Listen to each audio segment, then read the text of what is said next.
So அந்த ஜாதகத்தில் முடக்குங்கிறது வந்து என்ன, அது எதை வச்சு பார்க்கணும், அதுக்கு பரிகாரம் என்னெல்லாம் பண்ணலாம் அப்படின்னு வச்சுக்கோங்க. தலைமை பதவி தலைமை பொறுப்புலேருந்து எப்பயுமே பின்னாடி வந்துருங்க. எனக்கு தலை சம்பந்தமான பிரச்சனை அடிக்கடி வந்துகிட்டே இருக்கும். ஸோ தலையில் இருக்க ஹேர் ஸ்டைல் அடிக்கடி மாற்றிக்கிட்டே இருக்கணும். ஃபோட்டோ நம்ம டூ வீலரில் அடிக்கடி பிரச்சனை வர்றதுங்கிறனால டூ வீலரில் போகிறத கம்மி பண்ணிக்கணும். டூ வீலரில் அடிக்கடி பிரச்சனை வர்றதுங்கிறனால டூ வீலரில் போகிறத கம்மி பண்ணிக்கணும். டூ வீலரில் அடிக்கடி பிரச்சனை வர்றதுங்கிறனால டூ வீலர் இருக்கணும். அதுக்கப்புறம் வந்து லங்ஸ் அடிக்கடி செக்அப் பண்ணிக்கணும். லங்ஸ் சம்மந்தமான ப்ராப்ளம் எதுவும் தாய் மாமாவோட நல்ல அண்டர்ஸ்டாண்டிங் இருக்காது. அவருக்கும் உங்களுக்கும் அடிக்கடி நீங்கள் உங்கள் வேலையே கோர்ட்டு கேஸ் சம்மந்தமான வேலையாக இருக்கிறவங்களுக்கு இந்த பிரச்சனை வராது. மேரேஜே ஆகாமல் ஒரு சிலருக்கு லேட் ஆயிடும். அது அவங்களுக்கு இந்த பிரச்சனை வேலை செய்யாது. ஏன்னா மேரேஜே ஆகலையா அவங்களுக்கு தான். ஸோ இது வந்து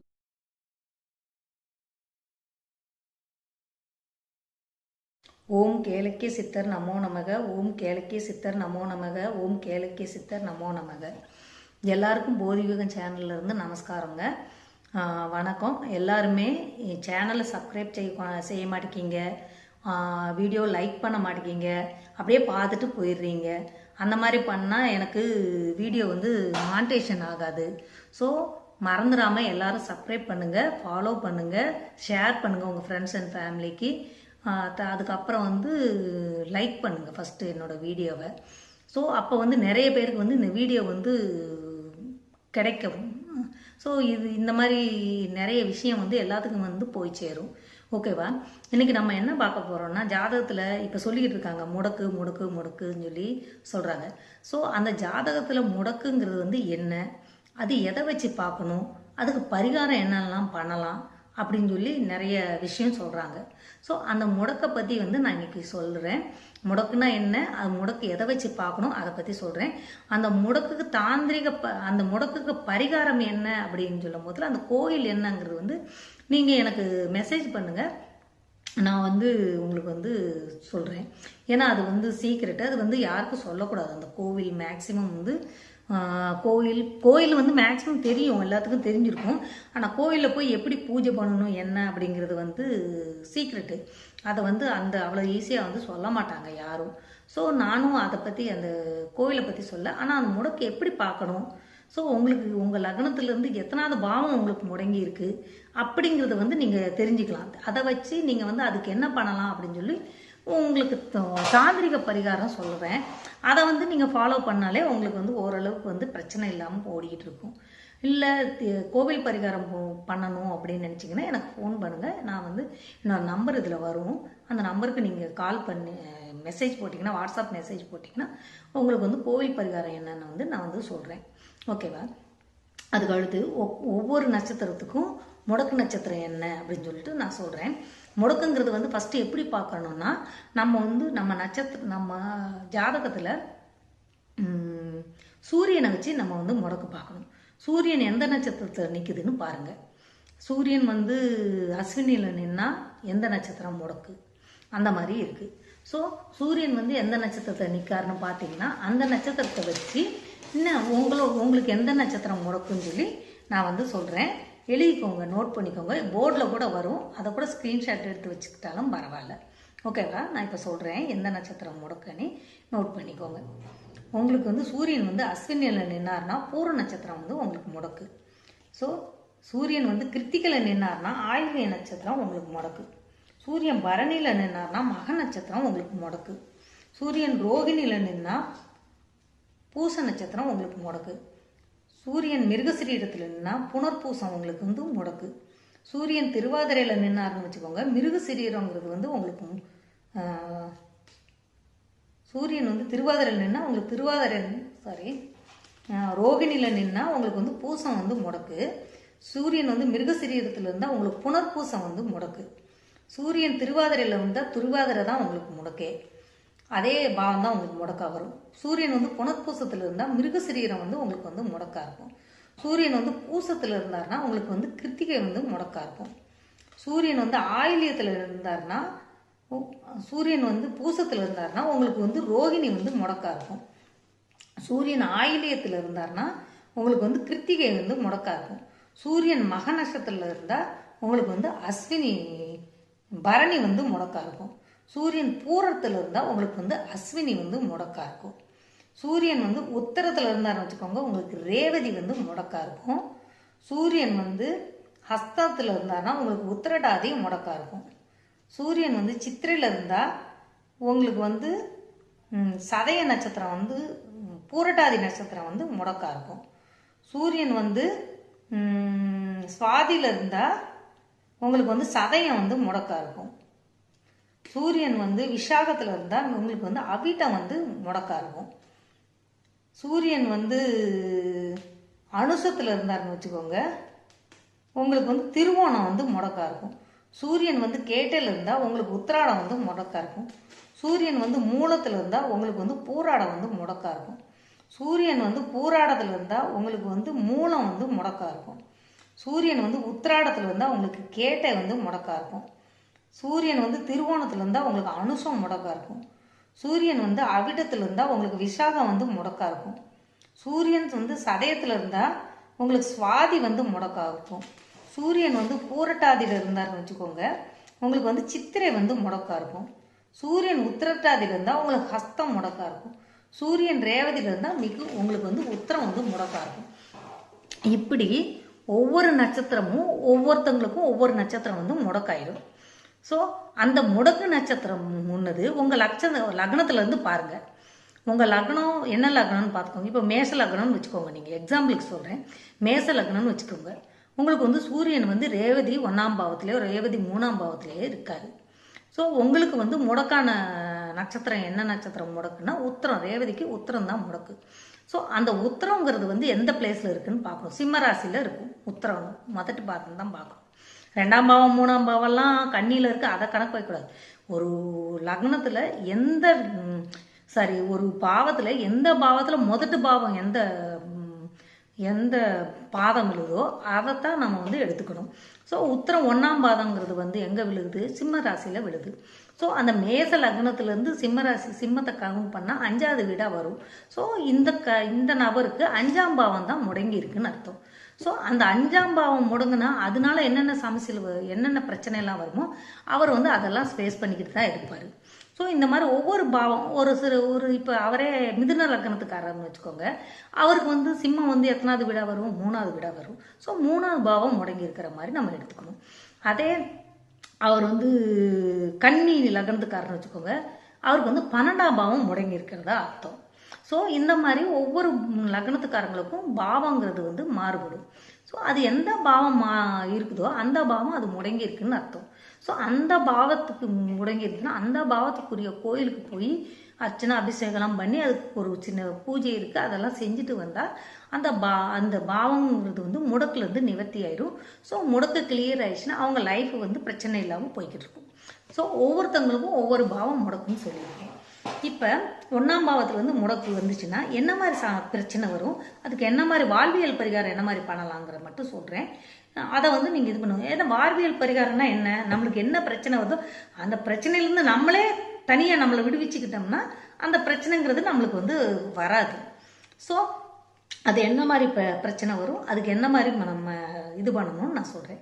ஃபஸ்ட்டு லக்னம் பாவம் உங்களுக்கு முடக்க இருந்துச்சுன்னு வச்சுக்கோங்க, தலைமை பதவி தலைமை பொறுப்புலேருந்து எப்பயுமே பின்னாடி வந்துடுங்க. எனக்கு வேண்டாம்ப்பா, உங்களுக்கு கொடுத்தா கூட எனக்கு வேண்டாம்ப்பா, வேறு யாரும் கொடுத்துருப்பான்னு சொல்லிடுங்க. அது மேலே ஆசையே படாதீங்க. அதுக்கடுத்து வந்து தலை சம்பந்தமான பிரச்சனை அடிக்கடி வந்துகிட்டே இருக்கும். அதுக்கப்புறம் வந்து என்னாகும், உங்களுக்கு வந்து உங்களோட பேருக்கு எப்பயுமே ஏதோ ஒரு மச்சம் வந்துக்கிட்டே இருக்கும். கஷ்டம் உங்களாலேயே உங்களுக்கு வந்து கஷ்டம் அதிகமாக இருக்கும். இந்த மாதிரி இதெல்லாமே அந்த முதட்டு பாவத்தை குறிக்குது. ஸோ நம்ம என்ன பண்ணணும், தலைமை பொறுப்புலேருந்து தூரமாக விலகிடணும். அது போக ஹேர் ஸ்டைலை அடிக்கடி மாற்றிக்கிட்டே இருக்கணும். தலைங்கிறது வந்து லக்ன பாவம் தான். ஸோ தலையில் இருக்க ஹேர் ஸ்டைல் அடிக்கடி மாற்றிக்கிட்டே இருக்கணும். நம்ம ஃபோட்டோங்கிறத வந்து வால்பேப்பரில் டிஸ்பிளேயில் ப்ரொஃபைல் பிக்சரில் வைக்கக்கூடாது. முதட்டு பாவம் முடக்கா இருக்கிறவங்க. அதுக்கப்புறம் இன்னொரு இது என்னென்னா, முதட்டு பாவம் முடக்கா இருக்கும் போதில் ரொம்ப எளிமையாக இருக்கணும். யாரோட புகழ் இந்த மாதிரிலாம் அதுக்கெல்லாம் ஆசைப்படக்கூடாது. அந்த மாதிரி இருந்தால் அவங்களுக்கு வந்து ஓரளவுக்கு வந்து அவங்க லைஃப்பை வந்து லீட் பண்ண முடியும்.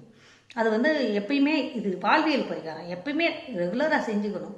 வாரத்தில் ஒரு நாள் செஞ்சால் போதுமா, 2 நாள் கிடையவே கிடையாது, எப்பயும் லைஃப் லாங் செஞ்சுக்கணும்.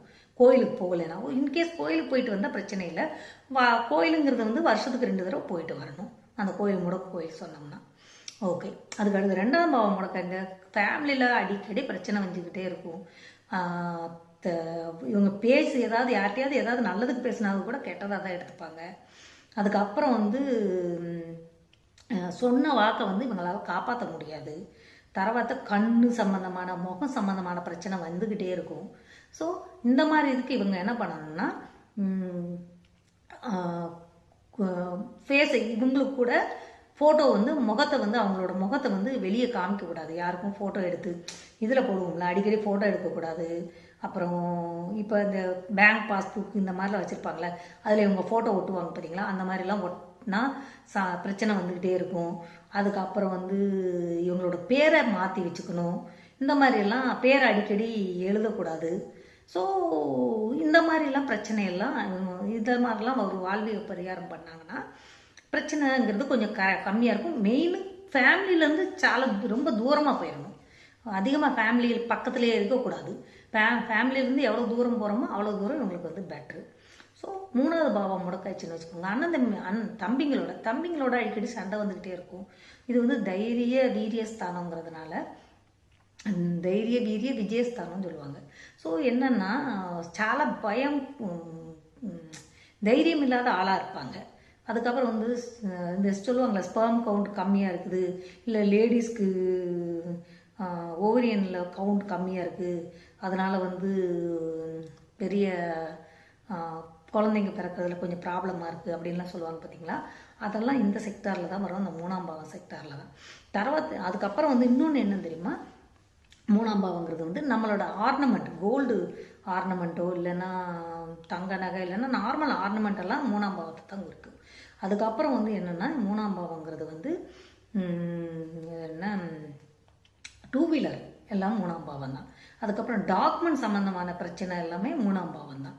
அப்புறம் கம்யூனிகேஷன் சம்மந்தமான பிரச்சனை கூட 3ஆம் பாவம் தான். இதெல்லாம் வந்துக்கிட்டே இருக்கும். ஸோ இதெல்லாம் கிளியர் ஆகணும்னா எப்பயுமே டாக்குமெண்ட் எல்லாம் ரெடி பண்ணும் போதில் 1க்கு 2 தடவை படித்து பார்த்துக்கணும். அதுக்கப்புறம் 2 வீலரில் அடிக்கடி பிரச்சனை வர்றதுங்கிறனால 2 வீலரில் போகிறத கம்மி பண்ணிக்கணும். அதுக்கப்புறம் வந்து இன்னொன்று என்னென்னா, அண்ணன் தம்பிக்கு கூட கொஞ்சம் டிஸ்டன்ஸ் மெயின்டைன் பண்ணால் நல்லாயிருக்கும். 2 வீலர் வாங்காமல் 4 வீலர் வாங்கிக்கோங்க, பிரச்சனை இல்லை. அந்த மாதிரி கொஞ்சம் டிஸ்டன்ஸ் கீப்பப் பண்ணிக்கணும். டாக்குமெண்ட் பிரச்சனை வருங்கிறதுனால உங்கள் பேரில் வாங்காமல் வேறு யாருக்கு 3ஆம் பாவம் முடக்கு இல்லாமல் இருக்கோ அவங்க பேரில் வாங்கிக்கோங்க, அந்த பிளேஸ் எதுவும் வாங்கணும்னா.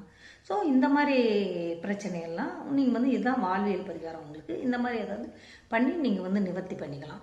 கோயிலுக்கு போயிட்டு வந்தால் பிரச்சனை இல்லை. கோயில் போயிட்டு வந்தால் இந்த பிரச்சனை எதுவும் பண்ணணும்னு அவசியம் கிடையாது. நீங்கள் இந்த வாழ்வியல் பரிகாரம் செய்யணுங்கிற அவசியமே கிடைக்காது. அதுக்கடுத்து 4ஆம் பாவம் முடக்கா இருந்தால் அம்மாவுக்கு பிரச்சனை, மனசு சம்மந்தமான பிரச்சனை, நுரையீரல் சம்மந்தமான பிரச்சனை. அதுக்கடுத்து வந்து இது படிப்பு 10ஆம் கிளாஸ்லேருந்து 12ஆம் கிளாஸ் வரைக்கும் இதுதான் இந்த 4ஆம் பாவம் தான் குறிக்கும். சாரி, 10ஆம் கிளாஸ்லேருந்து காலேஜ் முடிக்கிற வரைக்கும், டிகிரி முடிக்கிற வரைக்கும் இந்த 4ஆம் பாவம் தான் குறிக்கும். அந்த மாதிரி 2ஆம் பாவங்கிறது வந்து நம்ம எலிமெண்ட்ரி ஸ்கூல் படிப்போம்ல, அது வந்து 2ஆம் பாவம் குறிக்கும். 10ஆம் கிளாஸ்க்குள்ளே இருக்கிற படிப்பு எல்லாமே 2ஆம் பாவம் குறிக்கும். 10ஆம் கிளாஸ்க்கு மேலே டிகிரி வரைக்கும் 4ஆம் பாவம் குறிக்கும். ஸோ அதில் வந்து அந்த படிக்கிறதுல தடை ஏற்படும், இல்லைன்னா இந்த மாதிரி நிறைய பிரச்சனைகள் இருக்குது 4ஆம் பாவத்துக்கு. அந்த மாதிரி சமஸ்யல், அம்மாவுக்கும் நம்மளுக்கும் மிஸ் அண்டர்ஸ்டாண்டிங் வருது, இதெல்லாம் 4ஆம் பாவம் சம்மந்தமானது தான். சில பேருக்கு வந்து முடக்கு ரொம்ப ஸ்ட்ராங்காக இருந்தால் அம்மா இறந்தே போயிடுவாங்க சின்ன வயசுலேயே. ஸோ இதெல்லாமே அந்த முடக்கு சம்மந்திச்சின பிரச்சனை தான். ஸோ இதுக்கு என்ன பண்ணணும்னா 4ஆம் பாவத்துக்கு சம்மந்திச்சுன்னா அம்மாட்ட இருந்து கொஞ்சம் டிஸ்டன்ஸ் மெயின்டைன் பண்ணிக்கணும், அவங்க நல்லா இருப்பாங்க. அதுக்கப்புறம் வந்து நம்ம மனசை எப்பயுமே போட்டு குழப்பிக்கக்கூடாது. ஏதோ ஒரு டிசிஷன் எடுத்து அதில் ஏதோ அப்படின்னு சொல்லி முடிவெடுத்து போயிட்டே இருக்கணும். அதுக்கப்புறம் வந்து லங்ஸ் அடிக்கடி செக்கப் பண்ணிக்கணும். லங்ஸ் சம்மந்தமான ப்ராப்ளம் எதுவும் இருக்கா என்னன்னு அடிக்கடி டாக்டரை செக் பண்ணிக்கிறது நம்மளுக்கு வந்து நல்லது. அதுக்கப்புறம் வந்து இதெல்லாம் 4ஆம் பாவம் பிரச்சனைக்காக நான் வந்து சொல்லியிருக்கேன். 5ஆம் பாவம் நம்மளுக்கு பிரச்சனை இருந்துச்சுன்னா நம்ம என்ன ஆகுதுன்னா, குலதெய்வ அருள் வந்து நம்மளுக்கு கிடைக்காது. அது போக அதிர்ஷ்டங்கிறதே நம்மளுக்கு இருக்காது. இந்த சீட்டு விளையாடுறோம், அதுக்கப்புறம் இந்த லாட்ரி எடுக்கிறோம், இதெல்லாம் 5ஆம் பாவம் சம்மந்திச்சு தான். ஸோ ஸோ அதிலெல்லாம் நம்ம வந்து எடுத்து நம்ம லைஃப்பை வேஸ்ட் பண்ணக்கூடாது. ஏன்னா நம்மளுக்கு கிடைக்காது. 5ஆம் பாவம் சம்மந்தமான சினிமா கூட 5ஆம் பாவம் தான். 5ஆம் பாவம் சம்மந்தமான எந்த விதமான இதுவுமே நம்மளுக்கு வந்து கிடைக்காது, அதிர்ஷ்டமும் இல்லாமல் இருக்கும். ஸோ அது வந்து நம்மளுக்கு கிடைக்கணும்னு நினச்சோம்னா 5ஆம் பாவத்துக்குரிய கோயிலுக்கு, அந்த முடக்கு கோயிலுக்கு போயிட்டு வந்தால் நம்மளுக்கு வந்து கிளியர் ஆகும். அதுக்கப்புறம் வந்து நோய்ங்கிறது என்னென்னா, உங்களுக்கு ஹார்ட் ப்ராப்ளம் சம்மந்தமான பிரச்சனை வந்துக்கிட்டு இருக்கும். அதுக்கு கூட அடிக்கடி செக்கப் பண்ணிக்கணும். அதுக்கடுத்து 6ஆம் பாவம். 6ஆம் பாவம்னா என்னென்னா நம்மளோட அதே மாதிரி 5ஆம் பாவம் வந்து குழந்தைங்க சம்மந்தமாக, குழந்தை பிறக்கிறதுல லேட்டு இந்த மாதிரி கூட பிரச்சனைகள்லாம் வர ஆரம்பிக்கும் 5ஆம் பாவம். ஸோ அந்த வாழ்வியல் பரிகாரம் செஞ்சுக்கணும், இல்லைன்னா கோயில் பரிகாரம் பண்ணிக்கோங்க. அதுக்கப்புறம் வந்து 6ஆம் பாவம். 6ஆம் பாவம் உங்களுக்கு முடக்காச்சுன்னா என்ன ஆகுதுன்னா, மாமாவோட தாய் மாமாவோட நல்ல அண்டர்ஸ்டாண்டிங் இருக்காது. அவருக்கும் உங்களுக்கும் அடிக்கடி சண்டை வந்துக்கிட்டே இருக்கிறது, இந்த மாதிரிலாம் நடந்துக்கிட்டு இருக்கும். அதுக்கப்புறம் இன்னொன்று என்னென்னா, உங்களுக்கு வந்து லைஃபுங்கிறது வந்து கோர்ட்டு கேஸு வம்பு வழக்குலையே ஓடிக்கிட்டு இருக்கும். ஒரு நல்ல வேலைங்கிறது வந்து உங்களுக்கு கிடைக்காது. இதெல்லாமே அந்த 6ஆம் பாவம் சம்மந்தமானது. அப்புறம் வந்து செரிமான கோளாறு அதிகமாக இருக்கும், வயிறு சம்மந்தமான பிரச்சனைகள்லாம் அதிகமாக இருக்கும். ஸோ இதுக்கு என்ன பண்ணணும்னா, நீங்கள் உங்கள் வேலையே கோர்ட்டு கேஸ் சம்மந்தமான வேலையாக இருக்கிறவங்களுக்கு இந்த பிரச்சனை வராது. ஏன்னா அவங்க டெய்லி அதை தானே பார்க்குறாங்க. இந்த லாயர்ஸு, இல்லைன்னா ஹாஸ்பிட்டலில் பேஷண்ட்ஸுக்கு பார்க்குற டாக்டர்ஸு, நர்ஸு, இந்த மாதிரி இருக்கிறவங்களாம் அவங்க லைஃபே அங்கே தான், ஹாஸ்பிட்டல் சம்மந்தமானது தான், கோர்ட்டு கேஸ் சம்மந்தமானது தான். ஸோ அவங்களுக்கு வந்து இந்த மாதிரி போலீஸ் வேலை பார்க்குறவங்க, இந்த மாதிரி இருக்கிறவங்களுக்கு வந்து இந்த பிரச்சனை வந்து வராது. ஏன்னா அவங்களுக்கு வாழ்வியல் பரிகாரம் அவங்களே செஞ்சுக்கிட்டு இருக்காங்க லைஃப்பில். ஸோ அவங்களுக்கு வந்து இது வந்து இந்த முடக்குங்கிறது வந்து பெருசாக வேலை செய்யாது. அதே மாதிரி அந்த மாதிரி இல்லாதவங்க வந்து அடிக்கடி வந்து கோர்ட்டுக்கோ இல்லைன்னா அடிக்கடி வந்து ஹாஸ்பிட்டலுக்கோ போயிட்டு வந்துக்கிட்டு இருந்தால் கொஞ்சம் இந்த சமஸ்ய, இந்த பிரச்சனைங்கிறது கொஞ்சம் கிளியர் ஆகும். மாமாட்ட வந்து அதிகமாக கொஞ்சம் தூரமாக இருக்கணும். அதுக்கு அடுத்து வந்து 7ஆம் பாவம் முடக்காச்சுன்னு வச்சுக்கோங்க, ஃபேமிலியில் ஹஸ்பண்ட் அண்ட் ஒய்ஃப் நடுவில் பிரச்சனை வந்துக்கிட்டே இருக்கும். இல்லைன்னா பார்ட்னர்ஷிப் பிஸ்னஸ் பண்ணிங்கன்னா அதில் பிரச்சனை வந்துக்கிட்டு இருக்கும். இந்த மாதிரி பிரச்சனை வந்துட்டு இருக்கும். அப்புறம் வந்து கிட்னி சம்மந்தமான பிரச்சனை, யூட்ரஸ் சம்மந்தமான பிரச்சனை வந்துக்கிட்டு இருக்கும். ஸோ இது வந்து 7ஆம் பாவம் முடக்க ஆச்சுன்னா நம்மளுக்கு வந்து வர வேண்டிய பிரச்சனைங்க. இதுக்கு என்ன பண்ணணும், ஒய்ஃப்டேருந்து தூரமாக தான் இருந்தாகணும். ஒய்ஃப் ஒரு ஊரில் இருக்காங்க, நீங்கள் ஃபாரினில் இருக்கீங்க, அந்த மாதிரி இருந்தால் இந்த பிரச்சனை வேலை செய்யாது, நல்லாயிருக்கும் உங்களுக்கு. இல்லை நீங்கள் ஒய்ஃப் ஒரு ஊரில் இருக்காங்க, நீங்கள் ஒரு ஊரில் இருக்கீங்க, ஒய்ஃப் அம்மா வீட்டில் இருக்காங்க, நீங்கள் இங்கேயோ இருக்குது, மாதம் காசு அனுப்பிட்டு இருக்கீங்க, ஓகே இந்த மாதிரி இருக்குன்னா ஓகே பண்ணலாம். அதே நீங்கள் இல்லை சேர்ந்து தான் இருக்கணும், எங்களால் இருக்க முடியாதுன்னா முடக்கோயில் போய் வருஷத்துக்கு 2 தடவை போய் கும்பிட்டுட்டு வந்துட்டு இருந்தால் இந்த பிரச்சனையெல்லாம் உங்களுக்கு பெருசாக இருக்காது. இல்லையா மேரேஜே ஆகாமல் ஒரு சிலருக்கு லேட் ஆகிடும், அது அவங்களுக்கு இந்த பிரச்சனை வேலை செய்யாது. ஏன்னா மேரேஜே ஆகலையா அவங்களுக்கு தான். ஸோ இது வந்து அந்த 7ஆம் பாவம் முடக்கானா அவங்களுக்கு இந்த மாதிரி பிரச்சனைகள்லாம் வர்றதுக்கு சான்சஸ் இருக்குது, ஓகேவா. இதே 8ஆம் பாவம் பிரச்சனைன்னா அத்தை வீட்டில் யாருன்னா உங்கள் ஒய்ஃபோட ஃபேமிலியில் உங்களுக்கு பிரச்சனை வர சான்சஸ் இருக்குது. ஸோ உங்கள் ஒய்ஃபோட ஃபேமிலி அதுக்கு அடுத்து வந்து அவமானம், பெரிய அவமானத்தை சந்திப்பீங்க, அசிங்கம் சந்திக்க வேண்டியது இருக்கும். இல்லைன்னா இன்சூரன்ஸ், இந்த மாதிரி பணம்லாம் வர வேண்டிய பணம்லாம் கிடைக்காது. தாத்தா உயிர் சொத்துங்கிறது கூட 8ஆம் பாவம் தான். அந்த மாதிரி, அதாவது நம்மளோட சொத்து இல்லாமல் யாரோ சம்பாதிச்சு நம்மளுக்கு கொடுப்பாங்க பார்த்தீங்களா, அந்த மாதிரி சொத்துகள்லாம் நம்ம கைக்கு வந்து சேராது. வர வேண்டிய உயிர் சொத்து நம்மளுக்கு வராமல் அப்படியே கோர்ட்டு கேஸுன்னு இழுத்தடிச்சுக்கிட்டு இருக்கும், அந்த மாதிரி பிரச்சனையெல்லாம் இருக்கும். இதெல்லாம் எதனாலனா 8ஆம் பாவம் முடக்காச்சுன்னா இந்த மாதிரி நம்மளுக்கு வந்து இதாக இருக்கும். அப்புறம் ஆயுசு கம்மி, 8ஆம் பாவம் முடக்காச்சுன்னா ஆயுசு சம்மந்தமான பிரச்சனை வந்துக்கிட்டே இருக்கும். ஸோ 8ஆம் பாவம் முடக்காச்சுன்னா ஜாக்கிரதையாக அதுக்கு கிளியர் பண்ணிக்கணும் நம்ம, ஓகேவா. 8ஆம் பாவம் முடக்குறதுக்கு பரிகாரம் என்ன பண்ணலான்னா, கோர்ட்டு கேஸுன்னு அங்கே போகிறத விட, அவங்களாம் அதுவாக வர்றதை விட நம்மளே அந்த இதில் நம்மளே ஆட்டோமேட்டிக்காக ஒரு பிரச்சனையை நம்மளே இழுத்து வச்சுக்கிட்டோம்னா அந்த முடக்கங்கிறது கிளியர் ஆயிரும், அவ்வளவுதான். நம்மளே ஒரு அடிக்கடி கோர்ட்டில் போய் ஏதோ ஒரு பெட்டிஷன் சின்னது ஊரில் இந்த பிரச்சனை இருக்குது, ஊரில் அந்த பிரச்சனை இருக்குது, ஏதோ பெட்டிஷன் கொடுத்துட்டு வாங்க, பிரச்சனை கிளியர் ஆயிரும். இல்லையா வேறு எந்த மாதிரின்னா நார்மலாக இப்போ உங்களுக்கு கோர்ட்டு கேஸ் பிரச்சனை ஆல்ரெடி இருந்துச்சுன்னா உங்களுக்கு அது வந்து கொஞ்சம் கொஞ்சமாக அந்த பிரச்சனைங்கிறது பெருசாகாது. ஏன்னா ஆல்ரெடி உங்களுக்கு கோர்ட்டு கேஸ் பிரச்சனை இருக்கிறதுனால அதுவே ஒரு பரிகாரம் மாதிரி தான் ஆயிடும். இல்லையா அடிக்கடி ஹாஸ்பிட்டலுக்கு போய் யாராவது இந்த மாதிரி பிரச்சனையில் இருக்கிறவங்களுக்கு ஹெல்ப் பண்ணிட்டு வர்றது அந்த மாதிரி பண்ணாலும் உங்களுக்கு வந்து இதாக இருக்கும். அப்புறம் வந்து பப்ளிக் டாய்லெட் இருக்குது பாருங்கள், அது வந்து 8ஆம் பாவம்னு சொல்லுவாங்க. ஸோ பப்ளிக் டாய்லெட்டில் வேலை செய்கிற ஒர்க்கர்ஸுக்கு ஹெல்ப் பண்ணால் கூட உங்களுக்கு வந்து அந்த முடக்குக்கு வந்து பரிகாரமாக இருக்கும். அதுக்கடுத்து 9ஆம் பாவம். 9ஆம் பாவம் அப்பாவை குறிக்கும்.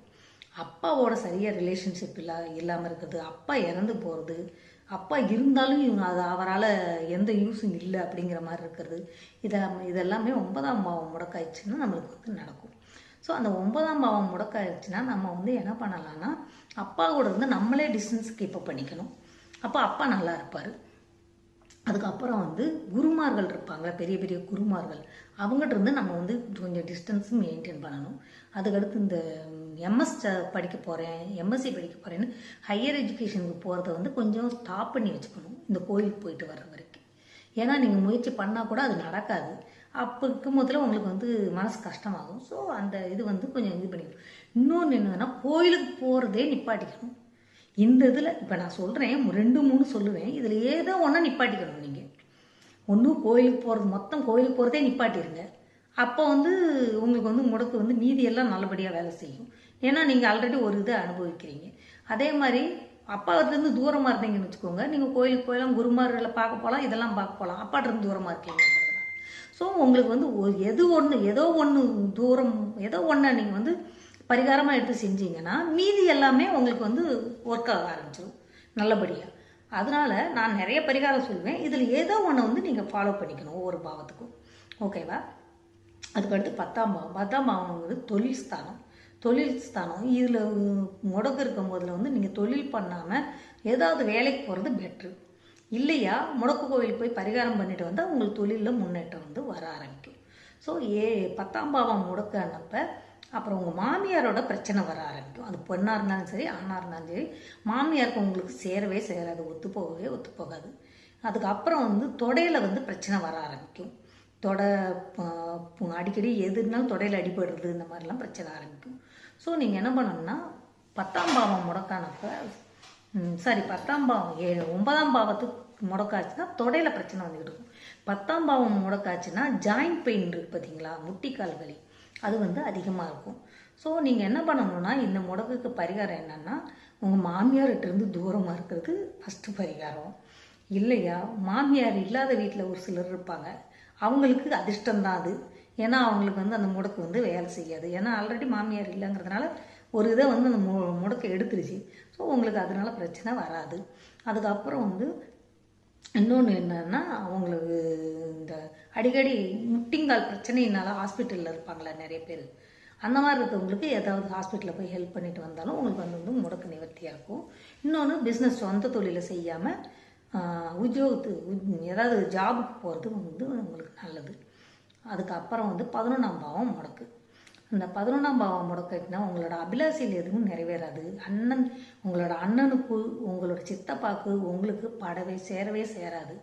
அந்த மாதிரி பிரச்சனைகள்லாம் வரும். அதுக்கடுத்து வந்து கணுக்காலில் வலி பிரச்சனைகள்லாம் வர ஆரம்பிக்கும்.